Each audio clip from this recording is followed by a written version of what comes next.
By the time the revolution was ending on the squares and streets of Cairo, another revolution was starting in the most unlikely location, in the laundry room of the apartment of a young cardiac surgeon. With one desk, one camera, trying to imitate a show he was addicted to for many years.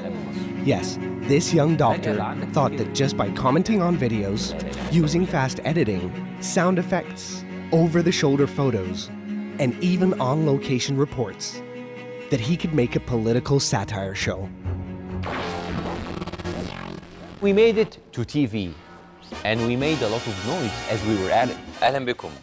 وأنا كل شوية بهدد المجلس الأولمبي اللي عندنا. أنا جاي أغير كل حاجة في مجال الرياضة عندنا. And after just one season, we were one of the most watched shows in Egypt. We were still the most watched on YouTube. Our channel reached more than 200 million hits. After just the second episode, we became the most watched program in the Arab world. Every week, an estimated 30 million people tune in. Egyptians have never seen anything like this before. Bassem saved his best material for former President Mohammed Morsi. Look at what Morsi wore when he received an honorary doctorate in Pakistan. Now look at how Bassem portrayed it on the air. Bassem was accused of damaging Egypt-Pakistan relations. Egyptians across the country laughed themselves silly, but Morsi was not amused by the hat joke. A warrant was issued for Bassem's arrest. He was formally accused of insulting the president and insulting Islam.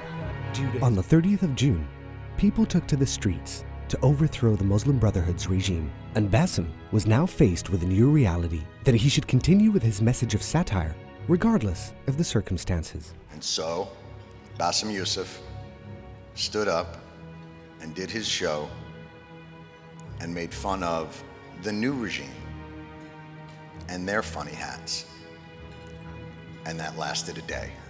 The lawsuits kept pouring in, and the show was even jammed twice during airing.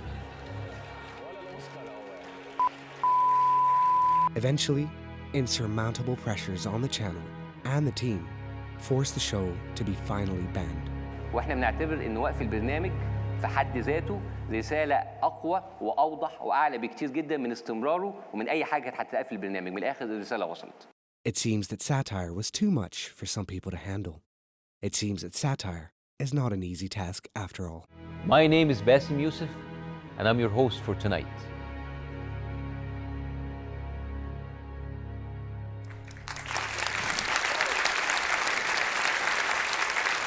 Thank you.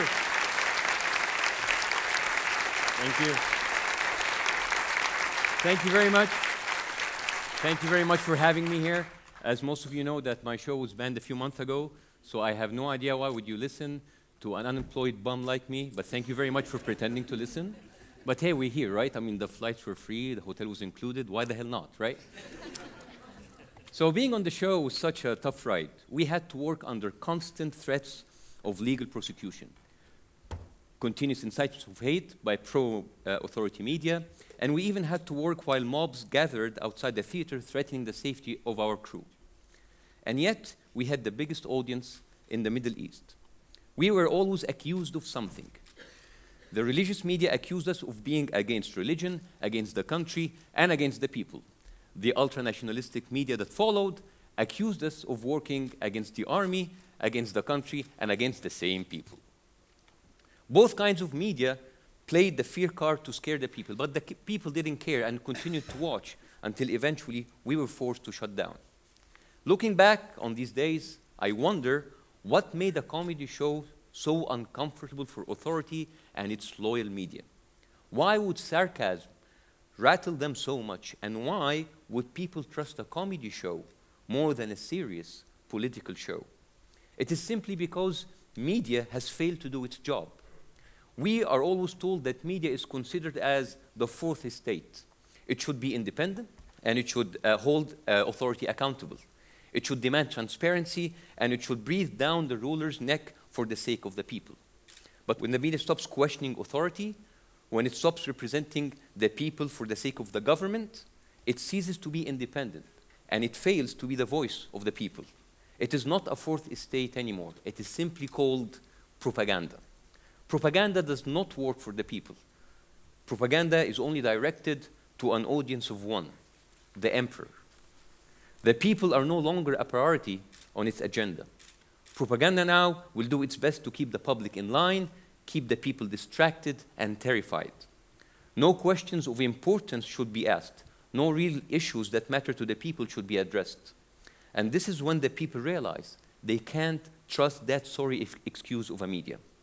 It's when the fourth estate ceases to be a watchdog on authority and degrades itself to a rabid guarding dog protecting the government from public dissent.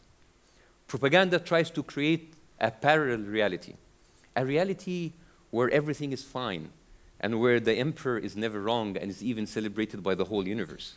But many people can see through the nonsense, and they can see that the emperor is wearing no clothes. This is where satire flourishes. Satire is a ridiculous form of dissent that faces a ridiculous form of propaganda. Propaganda mouthpieces don't like satire because, being silly themselves, they hate the competition. In a society infested by propaganda, satire is the only thing that makes sense. It's because laughter is a powerful weapon against fear, and propaganda feeds on fear. So they start a witch hunt to kill the joker. They tell people that laughter and satire has no place in our lives because it's counterproductive. So now a joke becomes a dangerous plot, and satirists are attacked and degraded and called derogatory names like jesters or clowns. They think that this is the way to overcome satire, and they think that they have fulfilled their job towards their master. All hail the emperor and down, down with the cloud. That's what you will hear the media say. But what they don't know, that it doesn't matter. It doesn't matter how much noise they make or how much fear they instigate. Everybody sees they have become slaves to the state, a state that is afraid of jokes, of clowns, whom they try to eradicate. And if you notice, I'm trying my best to rhyme to make you relate. In the end, people will see. They will see the reality, and they will see how the emperor looks like absolutely naked. And they will definitely see the propaganda for what it really is. And then everybody will be able to see who are the real clowns. Thank you very much.